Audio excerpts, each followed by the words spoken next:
So hello students, welcome back to another video. And ये जो unit होने वाला है, यूनिट नंबर 4 होने वाला है एडा का। एंड बहुत जल्दी में ये वीडियो बनाने की कोशिश करेंगे, बिकॉज आपका 5 तारीख को एग्ज़ाम है एंड सुबह तक मेरे को ये वीडियो डिलीवर करनी है, ठीक है। सो इसमें back tracking and branch and bound के बारे में पढ़ने वाले हैं, सो प्लीज़ ध्यान से समझिएगा।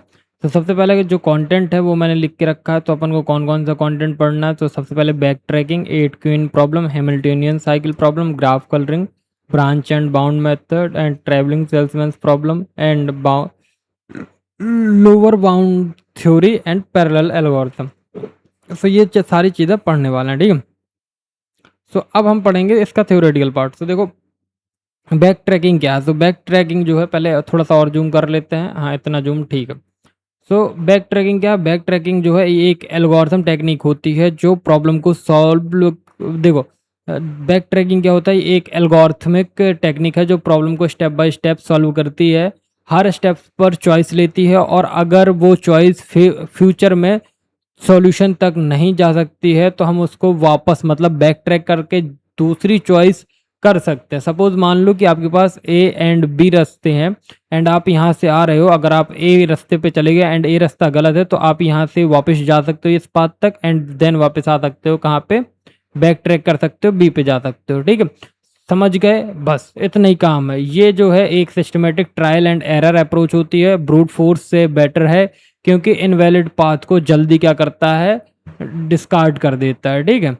अब बात करते हैं इसका पर्पस क्या होता है। सो पर्पस देखो आई थिंक तुमको जो हमारा बैक ट्रैकिंग है, बैक ट्रैकिंग समझ में आ गया होगा। तो अब पर्पस समझ लो कि कांस्टेंट सेटिस्फेक्शन प्रॉब्लम, मतलब जिसमें सभी पॉसिबल कॉम्बिनेशन ट्राई करना पड़े, ठीक है। मान लो कि कांस्टेंट सेटिस्फेक्शन प्रॉब्लम को एफिशिएंटली सॉल्व करना है और बिना सभी कॉम्बिनेशन को एक्सप्लिसिटली जनरेट किए बिना, तो इनवैलिड ब्रांच को जल्दी कट कर देना है, ठीक है। सो आई थिंक तुम्हें बैक ट्रैकिंग समझ में आ गया। सपोज मान लो कि आप लोग एक वर्किंग को एक डायग्राम के थ्रू हम बता रहे हैं, ठीक है। बैक ट्रैकिंग एक state space tree like decision tree बनाती है, जहां हर नोड एक पार्शियल सॉल्यूशन रिप्रेजेंट करता है एंड डीएफएस जिसको बोलते हैं डेप्थ फर्स्ट सर्च की तरह ट्री को एक्सप्लोर करते हैं, ठीक है। आपने डीएफएस बीएफएस पढ़े होंगे किसमें, डेटा स्ट्रक्चर में, ठीक है। एक चॉइस सेलेक्ट करते हैं, नेक्स्ट स्टेप के लिए चेक करो कि ये चॉइस वैलिड है या नहीं है, ठीक है।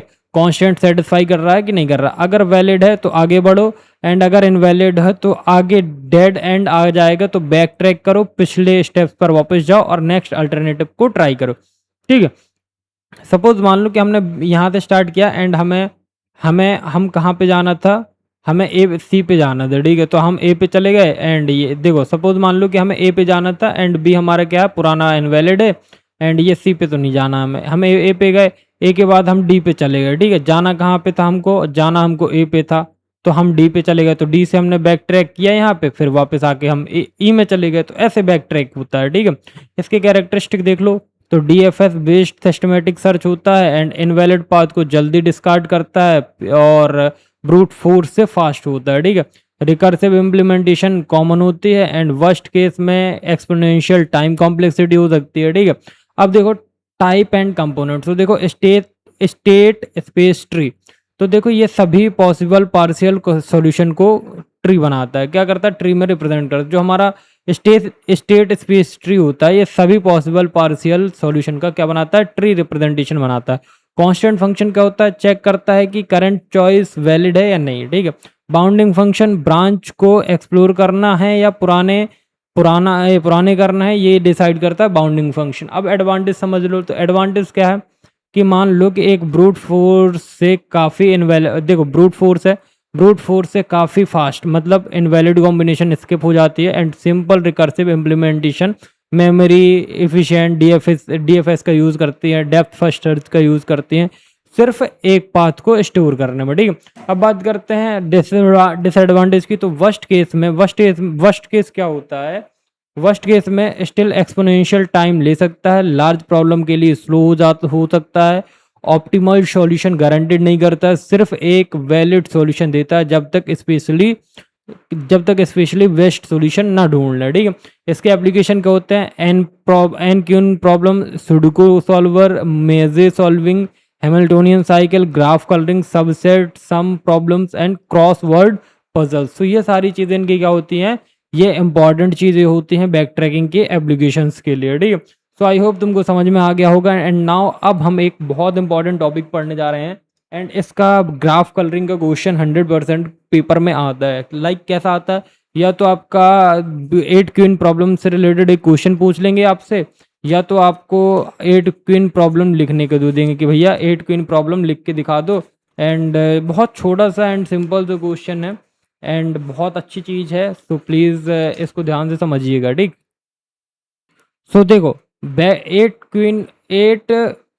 एट क्वीन प्रॉब्लम क्या होती है, तो 8 क्वीन प्रॉब्लम क्या होती है, ये एक क्लासिक बैक ट्रैकिंग प्रॉब्लम है जिसमें 8x8 चेस बोर्ड पर 8 क्वींस को इस तरह से प्लेस करना है कि कोई भी 2 क्वीन एक दूसरे पे अटैक ना कर सकें। एंड मतलब कोई भी 2 क्वीन हो सेम रो में ना हो, सेम कॉलम में ना हो, या सेम डायगोनल में ना हो, ठीक है। तो इस तरीके से हमें क्या करना, अरेंज करना। सो आई होप तुमको समझ में आ गया। तो देखो, कांस्टेंट सेटिस्फेक्शन प्रॉब्लम को बैक ट्रैकिंग से सॉल्व करने के लिए क्लासिकल एग्जांपल है and combinational search and demonstrate करना, ठीक है। अब देखो वर्किंग समझ लो, आप मेरी एक बात समझना, अब एक चीज़ समझ लेना, तो ध्यान से समझना, वर्किंग कॉन्सेप्ट समझो। एक रो में एक ही क्वीन प्लेस कर सकते हैं, कौन सी, एक रो में एक ही क्वीन प्लेस कर सकते हैं, इसीलिए रो कॉन्फ्लिक्ट ऑटोमेटिकली अवॉइड हो जाता है। Column by column, row by row and queen place करते हैं, ठीक है। तो फर्स्ट रो 1 रो आई में एक कॉलम जे ट्राई करो एंड क्वीन को प्लेस करने के लिए, ठीक है। फिर चेक करो जो एग्जिस्टिंग क्वीन है वो कॉलम में या डायगोनल पर तो नहीं है। अगर सेफ है तो क्वीन प्लेस करो नेक्स्ट रो में i+1 के लिए रिकर्सिवली ट्राई करो। अगर कोई कॉलम सेफ नहीं है, कोई कॉलम अगर सेफ नहीं मिल रहा है तुमको, तो बैक ट्रैक करो पिछले वाले रो में, वहां पे क्वीन की पोजीशन ढूंढो। देखो जैसे मान लो ये first row, second row, third row, 4, 5, 6, 7, 8, तो इसमें हमने कैसे प्लेस किए हैं ये देखो। तो सबसे पहले हमने यहाँ पे प्लेस कर दी, एंड अब हम यहाँ पे भी नहीं कर सकते हैं, यहाँ पे भी नहीं कर सकते हैं, एंड अब हम इनके डायगोनल पे भी नहीं कर सकते हैं। क्लियर क्लियर है भैया। मैं देखो ध्यान से समझना, 2 क्वेश्चन अभी 4x4 का समझाऊंगा एंड अभी 8x8 का समझा रहा हूँ, ठीक है। तो देखो हम यहाँ पे अभी नहीं डाल सकते हैं, सेम रो पे सेम कॉलम पे भी नहीं डाल सकते, ठीक है। तो अब हम यहाँ पे कहाँ डालेंगे, अब हमने डाली यहाँ पे, ठीक है। अब यहाँ से ध्यान से देखना, अब मैं पेन चेंज कर लूँ, तो अब हम क्या नहीं कर सकते, अब हम ये वाला डायगोनल नहीं डाल सकते, ठीक है। एंड ना हम पीछे डाल सकते हैं। आई होप इतना क्लियर। ना तो हम ये रो पे डाल सकते हैं, ठीक, आई थिंक क्लियर है। और ना तो हम यहाँ पे डाल सकते हैं, ना तो ये हम कॉलम पे डाल सकते हैं पूरा, और ना तो हम ये रो पे डाल सकते हैं। आई होप क्लियर, ठीक है। नाउ अब हम चेंज करेंगे पेन का कलर, ठीक है। कौन सा कर लें, ये कर ले रहे हैं, ठीक है। अब हमने डाली यहाँ पे, ठीक है। तो इसके ये कॉलम पे नहीं डाल सकते हम, ठीक है। ये इसका डायगोनल है, कॉलम नहीं है, ठीक है। फिर हम इसके कॉलम पे भी नहीं डाल सकते एंड इसके रो पे भी नहीं डाल सकते। ऐसे ही हम करते गए, तो हमें सिर्फ क्या बचाना है, 3 चीज़ें बचाना है, एंड आप कहीं पे भी डालो, डजेंट मैटर, ठीक है। कहाँ कहाँ, पहला बचाना है आपको रो में, देन कॉलम, देन डायगोनल। अब आपको मैं एक चीज़ बताता हूँ, अब मैं जस्ट आपको 4x4 का समझा दे रहा हूँ, एंड 4x4 में क्या हो जाएगा कि आपको 4x4 का भी समझ में आ जाएगा, ठीक है। तो सबसे पहले हमने एक बॉक्स बनाया जो कि 4x4 का बनाना है हमको, ठीक है। यहाँ पे हमने 1 लाइन, 2 लाइन, देखो लाइन, ये लाइन गड़बड़ा गई, ठीक है। तो देखना 1 लाइन हो गई, तो ध्यान से समझना, बहुत बड़ी लाइन हो जा रही है क्या, ये 3 लाइन हो गई हैं, ठीक है। एंड ठीक है, तो ये 1 2 4 1 रो, 2 रो, 3 रो, 4 रो हो गए, ठीक है। सो 1 2, थोड़ा देखो कंसीडर कर लेना, ठीक है। जल्दी जल्दी में पढ़ा रहा हूँ एंड सही पढ़ाऊँगे, तब थोड़ा ये अब देखो, अगर हमने पहली रो कहाँ पे पास कर दी, पहली रो हमने कर दी यहाँ पे, ठीक है। ब्लैक पेन ले रहे हैं, ठीक है। पहली रो हमने मतलब पहली क्वीन हमने पास की यहाँ, तो अब हम यहाँ नहीं डाल सकते, इसके कॉलम में नहीं डाल सकते, इसके यहाँ नहीं डाल सकते। तो हमारे पास 2 स्पेस खाली हैं, एक ये और एक ये। तो हमारी जो नेक्स्ट क्वीन होगी वो कहाँ पे जाएगी, अब जाएगी वो यहाँ पे, ठीक है, तो यहाँ पे आई हमारी नेक्स्ट क्वीन। अब देखो, अब हम यहाँ पे भी नहीं डाल सकते, यहाँ पे भी नहीं डाल सकते, यहाँ पे भी नहीं डाल सकते, और इसके डायगोनल्स में भी हम नहीं डाल सकते। ठीक है, इसके डायगोनल पे भी नहीं डाल सकते, यहाँ पे भी नहीं डाल सकते, इस रो में भी नहीं डाल सकते, इस रो में भी नहीं डाल सकते। तो अब हम क्या करेंगे, बैक ट्रैक करेंगे। क्या करेंगे, बैक ट्रैक। ठीक है, बैक ट्रैक करेंगे। कैसे करेंगे बैक ट्रैक, देखो अब तुम अब ध्यान से देखना, बैक ट्रैक कर रहे हैं। ठीक है, बैक ट्रैक करेंगे, जो हमारी क्वीन Q2 यहाँ पे थी, अब हम उसको लेके आएंगे यहाँ।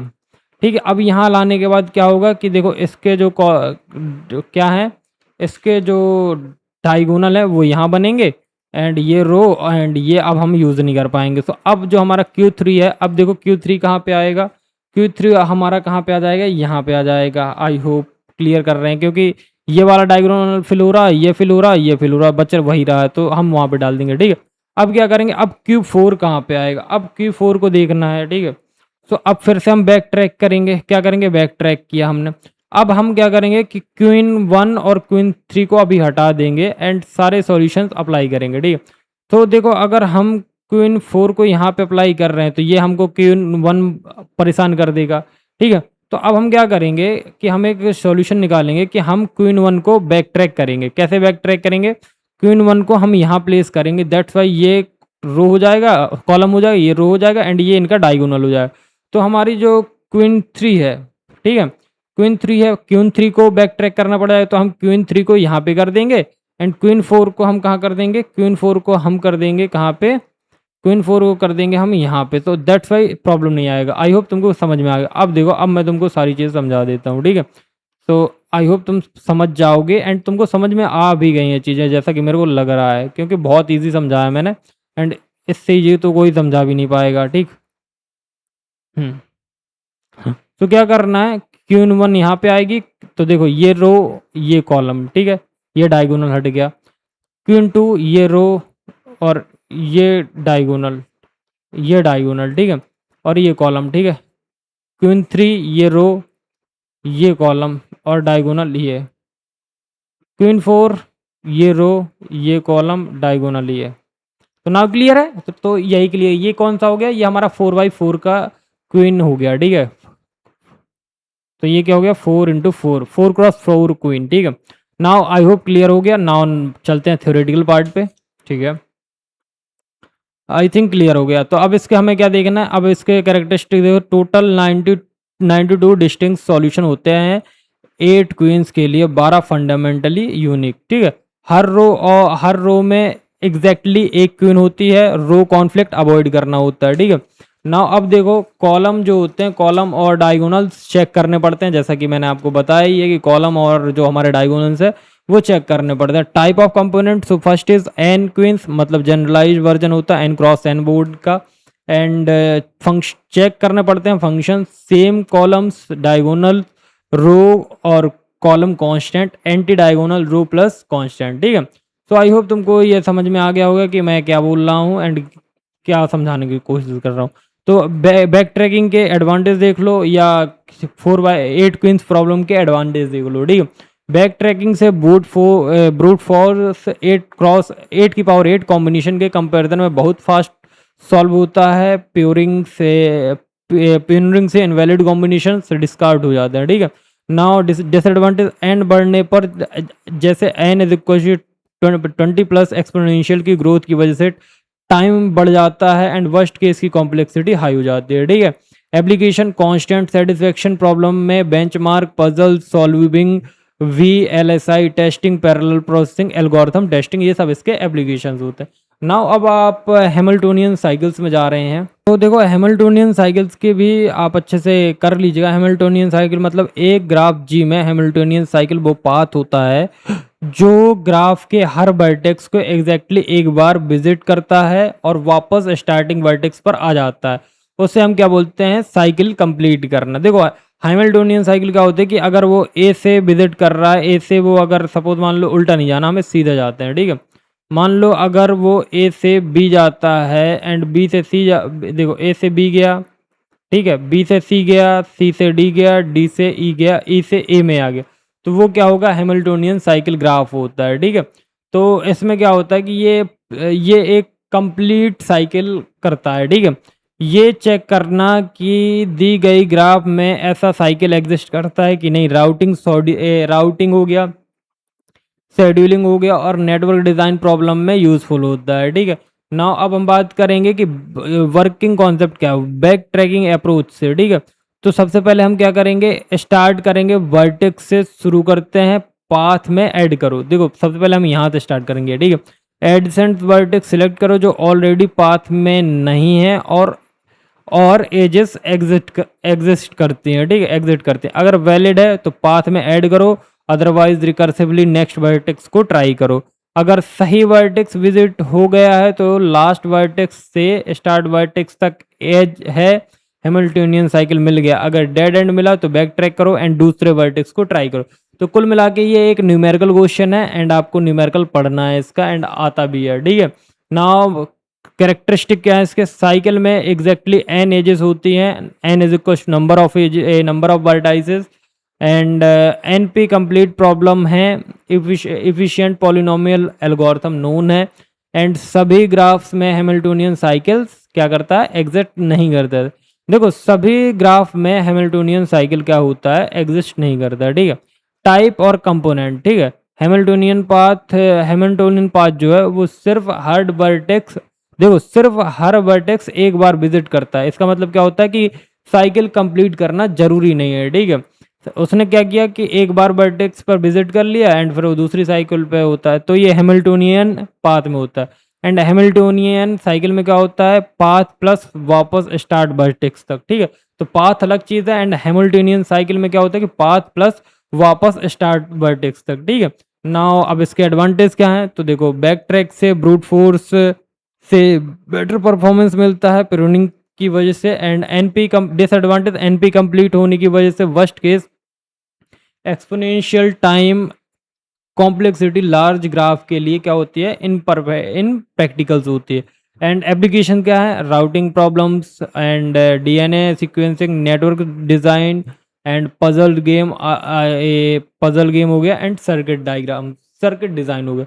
तो प्लीज़ हैमिल्टोनियन साइकिल प्रॉब्लम्स का एक न्यूमेरिकल कर लीजिएगा एंड अब आता है आपका ग्राफ कलरिंग प्रॉब्लम, ठीक है। तो ग्राफ कलरिंग प्रॉब्लम समझिएगा, समझाने की कोशिश करूंगा कि ग्राफ कलरिंग प्रॉब्लम में एक ग्राफ के वर्टेक्स को इस तरह कलर असाइन करना है कि कोई भी एडजेसेंट वर्टेक्स जिनके बीच एज हो उनको सेम कलर असाइन ना हो यूजिंग मिनिमम या गिवन नंबर ऑफ कलर अहम। तो देखो जो पर्पस है इसका, ये रिसोर्सेज एलोकेशन, शेड्यूलिंग और कॉन्फ्लिक्ट अवॉइडेंस प्रॉब्लम को सॉल्व करना, जहां एडसेंस आइटम्स को अलग अलग कैटेगरी में रखना जरूरी होता है। तो इसकी एडवांटेज समझ लेना एंड यहीं पे तुम्हारा एक डायग्राम बना दूंगा मैं एंड वो तुमको समझ में आ जाएगा। देखो जो हमारा वर्किंग है, तो बैक ट्रैकिंग अप्रोच में एम कलरिंग प्रॉब्लम, ठीक है, समझना। तो देखो यहाँ पे क्या करते हैं, वर्टेक्स 1 से शुरू करते हैं, एक कलर को 1 से m तक असाइन करते हैं, ठीक है।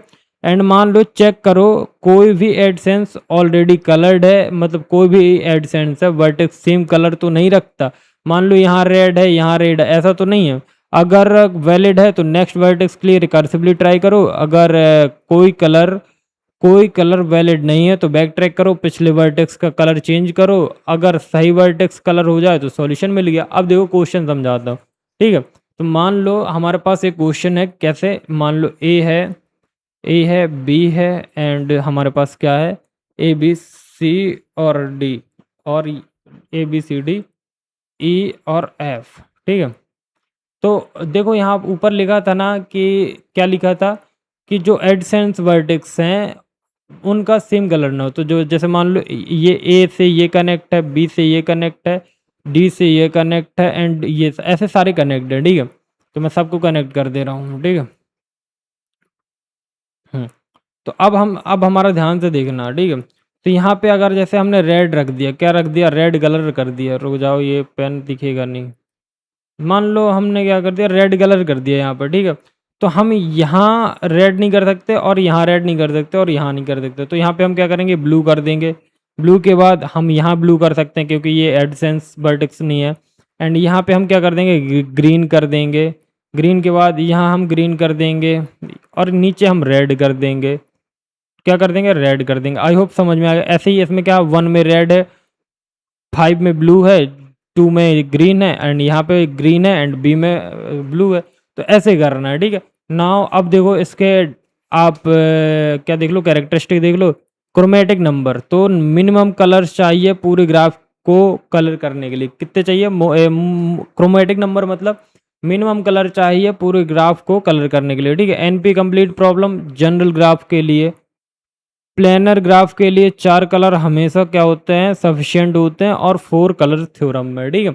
नाउ टाइप क्या होता है? Vertex coloring, edge coloring, M coloring, decision problem. तो वर्टेक्स कलरिंग क्या होती है कि वर्टेक्स को कलर करना मोस्ट कॉमन है। एज कलरिंग, एजेस को कलर करना। And M coloring decision problem मतलब चेक करना कि एम कलर से पॉसिबल है या नहीं पॉसिबल है, ठीक है।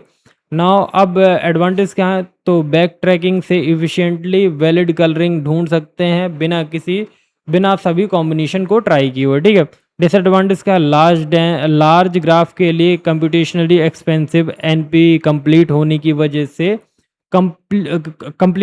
की वजह से कोई पॉलिनोमियल टाइम एग्जैक्ट एल्गोरिथम नहीं है। तो ध्यान से सुनना। आपका एप्लीकेशन क्या? M coloring, exam time scheduling, register allocation, sudoku, frequency assessment, mobile network. तो ये सारे इसके क्या हैं? एप्लीकेशंस। एंड एक चीज़ बता दूं, ये सारे नोट्स फ्री ऑफ कॉस्ट मिलने वाले हैं टेलीग्राम पे। जाके टेलीग्राम ज्वाइन कर लेना, सारी चीज़ें फ्री ऑफ कॉस्ट हैं, ठीक है। एंड अब आता है you branch and bound, and इसके बाद हमारा ट्रैवलिंग सेल्समैन, एंड नाउ फिर हमारा क्या? Lower bound theory. एंड बस ये हमारे 2-3 टॉपिक है। तो देखो एक चीज़ बता दूं कि ये जो ब्रांच एंड बाउंड है ये आपका क्या है? एक न्यूमेरिकल क्वेश्चन है, तो प्लीज़ न्यूमेरिकल क्वेश्चन कर लीजिएगा, क्योंकि मेरे को जल्दी जल्दी थ्योरेटिकल सब्जेक्ट आपके ख़त्म करने कि 3 यूनिट तक मैंने न्यूमेरिकल पढ़ा दिए बहुत अच्छे से। अगर उतने कर लोगे तो सफिशिएंट है। बाकी आप ये अगर मेरे को टाइम मिलता है तो मैं इनके न्यूमेरिकल्स अलग अलग करके डाल दूंगा, एंड डालूंगा है ये, ठीक है। तो देखो ब्रांच एंड बाउंड जो है एक एल्गोरिथम टेक्निक है जो optimization problem like minimization and maximization solve करने के लिए स्टेट स्पेस ट्री को एक्सप्लोर करती है, लेकिन बैक ट्रैकिंग से अलग। ये बाउंडिंग फंक्शन यूज़ करके उन ब्रांचेस को प्यूरिन करती है या जो ऑप्टिमल सॉल्यूशन नहीं दे सकते हैं, चाहे वो कांस्टेंट वैलिड हो या ना हो, ठीक है। अब इसका पर्पस क्या है? तो पर्पस इसका ये है कि कॉम्बिनेशनल ऑप्टिमाइजेशन प्रॉब्लम, जैसे आपका ट्रैवलिंग सेल्समैन प्रॉब्लम हो गया, नेक्सेक हो गया, जॉब असेसमेंट हो गया, इन सबको सॉल्व करने के लिए जहां बेस्ट ऑप्टिमल सॉल्यूशन चाहिए होता है सिर्फ वहीं वैलिड होती है, ठीक है। एंड इसकी वर्किंग क्या होती है? तो वर्किंग समझ लो भैया। प्रॉब्लम को स्टेट स्पेस ट्री में रिप्रेजेंट करो, हर नोड के लिए एक पार्शियल सॉल्यूशन बनाओ, हर नोड के लिए एक bound, lower bound, minimization, upper bound for maximization calculate करो। ये एस्टिमेट करता है, ठीक है, बेस्ट पॉसिबल सॉल्यूशन उस ब्रांच से, ठीक है। सबसे प्रॉमिसिंग नोड मतलब बेस्ट बाउंड वाला एक्सप्लोर करो। पहले बेस्ट बीएफएस करो, फिर डीएफएस करो, इन दोनों की स्ट्रेटजीज करो। एंड बीएफएस डीएफएस मैंने डेटा स्ट्रक्चर में पढ़ाया था, याद होगा सभी को, ठीक है। अगर किसी नोड को बाउंड ऑलरेडी क्या बेस्ट सॉल्यूशन से वर्स्ट है, तो उस ब्रांच को उस ब्रांच को क्या कर दो? बिना एक्सप्लोर किए डिस्कार्ड कर दो, ठीक है। जब जब तक सारी ब्रांचेस एक्सप्लोर ना हो जाएं तब तक प्रोसेस कंटिन्यू रखो। जो बेस्ट सॉल्यूशन मिलता है वही हमारा क्या होता है? फाइनल आंसर होता है। तो देखो ये रूट होता है, ये एलवी होता है, ये एलवी होता है, ये एलवी होता है, ये सॉल्यूशन है एंड ये एलवी है, ठीक है। तो नाउ अब देखना कि जो हमारा ऑप्टिमाइजेशन प्रॉब्लम के लिए देखो कैरेक्टरिस्टिक क्या ऑप्टिमाइजेशन प्रॉब्लम के लिए यूज होती है बैक ट्रैकिंग सिर्फ फिजिबिलिटी के लिए, ठीक है। बाउंडिंग फंक्शन यूज करके प्यूरिंग मतलब डिस्कार्ड होती हैं कॉन्स्टेंट्स के अलावा। बेस्ट फर्स्ट एंड फीफो मतलब फीफो हो गया first in first out, BFS या लीफो डीएफएस स्ट्रेटजीज से ट्रेवर्स हो सकते हैं, ठीक है। टाइप क्या होता है? स्टेट स्पेस ट्री, सभी में पार्शियल सॉल्यूशन का ट्री होता है। And bounding function her node का बेस्ट पॉसिबल एस्टिमेट कैलकुलेट करता है। प्यूरिंग नॉन प्रॉमिसिंग ब्रांचेस को क्या करता है? डिस्कार्ड कर देता है, ठीक है। एडवांटेज क्या है? तो देखो गारंटेड ऑप्टिमल सॉल्यूशन देता है, लाइक अनलाइक ग्रीडी और ग्रीडी मेथड बैक ट्रैकिंग से बेटर होता है। एंड बड़े सर्च स्पेस को इफिशिएंटली क्या करता है? रिड्यूस करता है, ठीक है। वर्स्ट डिसएडवांटेज, वर्स्ट केस में भी एक्सपोनेंशियल टाइम कॉम्प्लेक्सिटी हो सकती है। बाउंड फंक्शन डिज़ाइन करना क्या होता है, प्रॉब्लम स्पेसिफिक और कॉम्प्लेक्स हो सकता है, मेमोरी यूजेस ज़्यादा हो सकती है बीएफएस अप्रोच में, ठीक है। एप्लीकेशन क्या है, ट्रैवलिंग सेल्समैन प्रॉब्लम जिसको टीएसपी बोलते हैं, और 01 नेक्स्ट प्रॉब्लम जो मैंने आपको पढ़ा दी है यूनिट नंबर 2 में, job assessment problem, integer linear problem. So now अब हम थोड़ा सा स्टेट स्पेस ट्री के बारे में भी देख लेते हैं अगर आपको टाइम हो तो। सपोज मान लो अगर हमें क्या बनाना है, बी B2 एंड जी का हमें क्या बनाना है, हमें बनाना है स्पेस स्पेस स्पेस ट्री। तो हम इसको कैसे बनाएंगे, मैं साइड में लिखता हूँ B2 एंड जी। तो हम इसको क्या करेंगे, यहाँ पे B1 है, ठीक है, तो B1 सेम रहेगा, जी हम इंटरचेंज कर देंगे B2, ठीक है। फिर हम B2 को आगे कर देंगे, फिर जी हम सेम रखेंगे B1, ठीक है। फिर हम क्या करेंगे, B2 B1 और जी, देन हम क्या करेंगे, जी को आगे कर देंगे B1 B2 एंड जी हम पीछे कर देंगे B2 एंड B1, ठीक है। अब नाउ एक चीज़ देखना, ध्यान से देखना, अब स्पेस ट्री कैसे बनाता हूँ। सो हमारा एक यहाँ पे आ जाएगा, ठीक है। फिर हम यहाँ पे जाएंगे, देन हम यहाँ पे जाएंगे, देन हम यहाँ पे जाएंगे, ठीक है। एक डायग्राम यहाँ पे आ जाएगा, एक गोला यहाँ पे आ जाएगा, एक सर्कल यहाँ पे आ जाएगा, एंड इस वाले सर्कल को थोड़ा सा बड़ा कर देते हैं। तो यहाँ पे आ जाएगा जी, यहाँ पे आ गया B2 एंड यहाँ पे आ जाएगा आपका B1, ठीक है। Now clear. तो अब यहाँ पे हम कहाँ जाएंगे, यहाँ पे हम जाएंगे B2 में, B2 के बाद हम जाएंगे जी में, ठीक है। नाउ फिर हम यहाँ पे कहाँ जाएंगे, B2 के बाद हम यहाँ पे जाएंगे जी में, एंड यहाँ पे आ जाएंगे B1 पे, B2 में आएंगे क्योंकि B2 B1 है, ठीक है। सेम टू सेम ऐसे ही यहाँ पे हम लेफ्ट जाएंगे, तो लेफ्ट में हमको क्या मिलेगा, लेफ्ट में हमको मिलेगा सबसे पहले तो जी के बाद मिलेगा हमको B1। अब सेम राइट में जाएंगे तो राइट में हमको क्या मिलेगा, B2 से स्टार्ट किया तो B1 मिलेगा, और B1 के नीचे हमको जी मिल जाएगा। अब हम यहाँ पे जाएंगे तो हमको यहाँ पे क्या मिलेगा, यहाँ पे मिलेगा B2, फिर मिल जाएगा हमको B1, और लेफ्ट साइड में मूव करेंगे तो यहाँ पे क्या मिलेगा, B1 एंड नीचे मिल जाएगा हमको B2। तो ऐसे स्टेट स्पेस ट्री बनाना है, ठीक है। नाउ क्लियर होगा। एंड अब हम चलते हैं कहाँ पे, ट्रेवलिंग सेल्समैन प्रॉब्लम पे। तो देखो भाई आपको स्टेट स्पेस ट्री बन गया, एंड आपको ये सब चीज़ें इसके न्यूमेरिकल कर लेना बहुत इंपॉर्टेंट है। एंड टीएसपी के भी आते हैं, क्या न्यूमेरिकल आते हैं, ठीक है। तो टीएसपी के ट्रैवलिंग सेल्समैन के प्रॉब्लम के न्यूमेरिकल कर लेना, ठीक है। ब्रांच एंड बाउंड का एग्जांपल है, ठीक है ना। आगे चलते हैं, मैं इसके स्क्रीनशॉट्स डाल दूंगा टेलीग्राम या व्हाट्सएप चैनल पे, प्लीज़ चेकआउट कर लीजिएगा, ठीक है। तो अभी आगे बढ़ते हैं। टीएसपी में एक सेल्समैन को एन सिटीज़ विजिट करनी होती है। देखो जो हमारा टीएसपी है, ट्रैवलिंग सेल्समैन प्रॉब्लम है, तो एक टीएसपी में एक सेल्समैन को एन सिटीज़ विजिट करनी होती है। हर सिटीज़ का एग्जैक्टली एक बार और वापस स्टार्टिंग सिटी आना होता है। ऑब्जेक्टिव है टोटल ट्रैवल कॉस्ट मिनिमाइज करना, ठीक है। पर्पस क्या होता है कि ऑप्टिमल जो रूट होता है, ऑप्टिमल रूट फाइंड करना जहाँ पे मिनिमम कॉस्ट मिनिमम डिस्टेंस दे, लॉजिस्टिक डिलीवरी और रूट प्लानिंग में क्रिटिकल प्रॉब्लम ना हो, ठीक है। ये वर्किंग कैसे करता है, ब्रांच एंड बाउंड अप्रोच से काम करता है। तो देखो समझना, कॉस्ट मैट्रिक्स बनाओ हर सिटी पेयर के बीच में डिस्टेंस और कॉस्ट के लिए, रो और कॉलम को क्या करो, रिडक्शन करो कॉस्ट मैट्रिक्स की, ठीक है, मिनिमम लोअर बाउंड एस्टिमेट के लिए, ठीक है। स्टेट स्पेस ट्री बनाओ, हर नोड के लिए एक पार्शियल टूर रिप्रेजेंट करता है, हर नोड का लोअर बाउंड कैलकुलेट करो रिड्यूस कॉस्ट मैट्रिक्स से, सबसे कम लोअर बाउंड वाला नोड जो होगा एक्सप्लोर करो बेस्ट फर्स्ट सर्च के लिए। अगर नोड का बाउंड करंट बेस्ड सॉल्यूशन से ज़्यादा है तो क्या कर दो, डिस्कार्ड कर दो। जब कंप्लीट टूर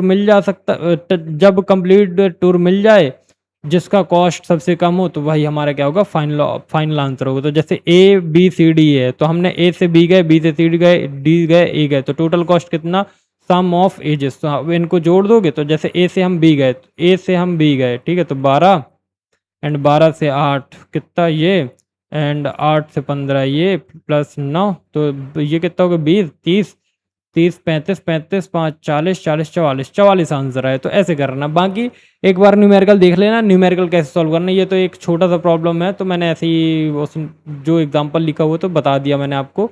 एंड बाकी इसके न्यूमेरिकल थोड़ा सा लेंदी है, दैट्स वाई मैं इनकी फ़ोटो डालूंगा, तो प्लीज़ आप देख लीजिएगा। एंड मैं एक अलग से वीडियो में इसको सॉल्व करके डाल दूंगा, ठीक है, क्योंकि अभी टाइम बहुत ज़्यादा नहीं है मेरे पास, क्योंकि मेरे को कंप्लीट वन शॉट भी बनानी है, ठीक है।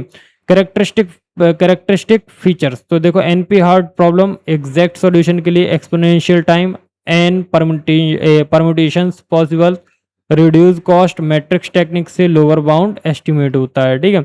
सिस्टमेट्रिक टीएसपी, डिस्टेंस सेम दोनों डायरेक्शन से और असिमेट्रिक टीएसपी दोनों हो सकते हैं, ठीक है।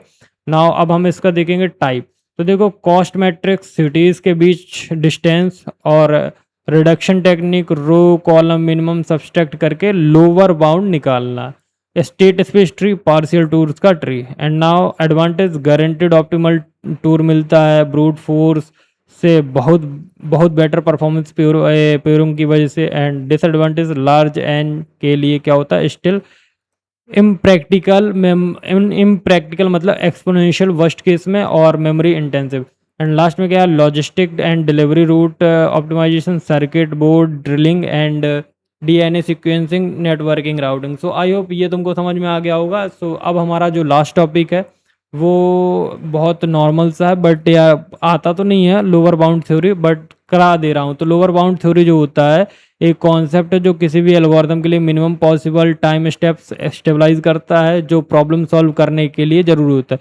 ये बताता है कि कोई भी एल्गोरिथम इससे बेहतर या फास्ट नहीं हो सकता है, चाहे कितना भी ऑप्टिमाइज कर लो। पर्पस क्या होता है, किसी एल्गोरिथम की ऑप्टिमिलिटी प्रूव करना, और ब्रांच एंड बाउंड जैसे टेक्निक्स में प्यूरिंग के लिए एस्टिमेट प्रोवाइड करना। इसका वर्किंग प्रिंसिपल क्या होता है, लोअर बाउंड निकालने का common technique, comparison based lower bound, मतलब जैसे सॉर्टिंग के लिए omega N log N lower bound decision tree model से ड्राइव होता है एन एलिमेंट को सॉर्ट करने के लिए मिनिमम कंपैरिजन। एडवाइजरी आर्ग्यूमेंट, एक advisory worst case input choose करता है एंड एल्गोरिथम को ज़्यादा से ज़्यादा स्टेप्स लेने पे मजबूर करे।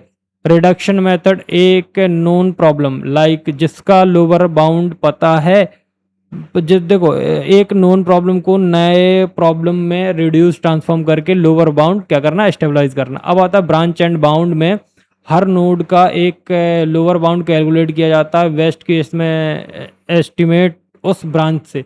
अगर ये बाउंड ऑलरेडी फाउंड सॉल्यूशन में से वर्स है तो ब्रांच पुराने प्यूरियन हो जाता, मतलब डिस्कार्ड हो जाता है, जिससे स्पेस ड्रेस्टिकली कम हो जाता है।